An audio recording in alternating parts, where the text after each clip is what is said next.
Hello dear students, welcome back to my channel physics SPC. Gravitation का एक question. A body is moving in a low circular orbit about a planet of mass capital M and radius R. ये important है। Low circular orbit. The radius of the orbit can be taken to be R itself.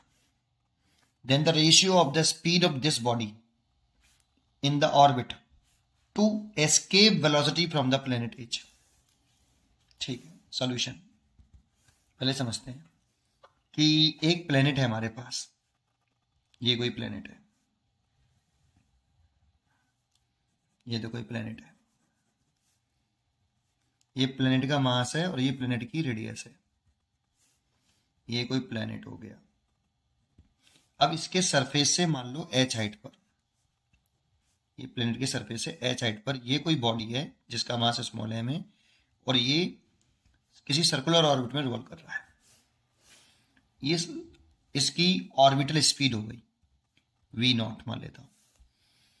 इसको orbit बोल रहे हैं तो इसको radius of orbit बोलेंगे, small r।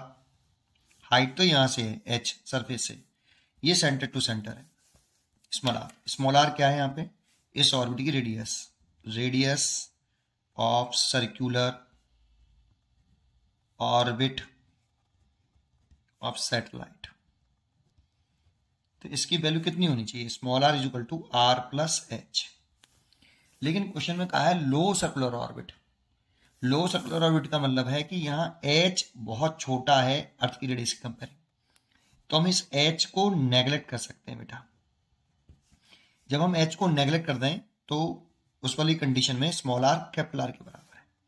उसने यही कहा है the radius of orbit can be taken as to be r itself. इसमें रेडियस ऑफ ऑर्बिट जो है r के बराबर मान सकते हो, ऐसा उसने कहा है क्योंकि वो लो सर्कुलर ऑर्बिट में रिवॉल्व कर रहा है।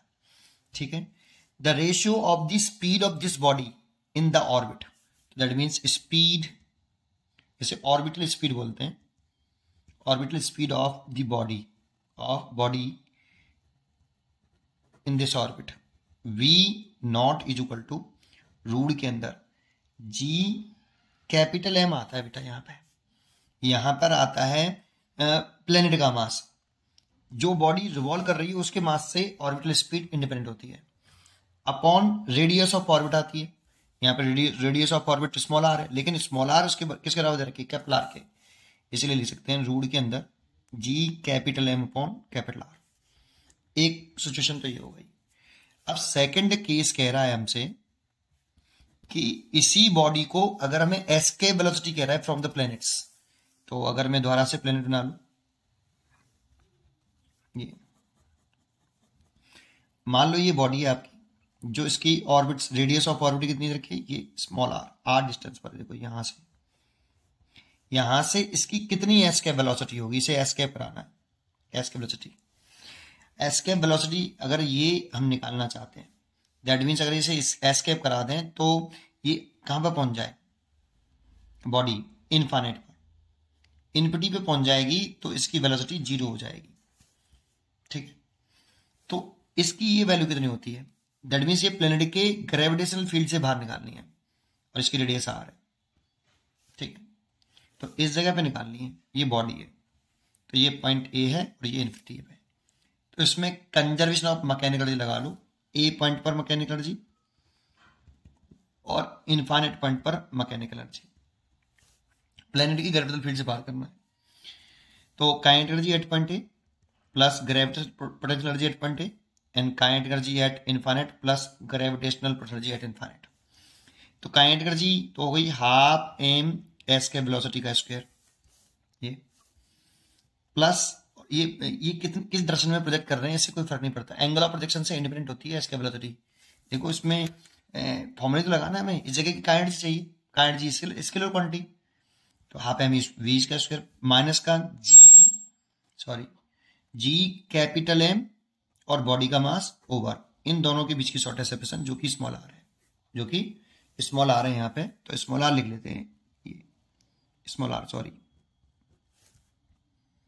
इक्वल टू इन्फिनिटी पे जब चले जाएंगे तो काइनेटिक तो 0 और ग्रेविटेशनल प्रेशर लिखे तो G capital M small m upon infinite. Capital M small m के बीच की सेपरेशन जब इन्फाइनाइट पहुंच गए तो ऑब्जेक्ट आपका इन्फिनिटी पे पहुंच गया तो इन्फाइनाइट हो जाएगा, दैट मीन्स ये जीरो हो गया। तो इसको इधर ले आओ, ये तो पूरा जीरो हो गया ये वाला फैक्टर, इधर लेके आएंगे तो क्या लिख सकते हैं, हाफ एम वी का square is equal to G capital M small M by are.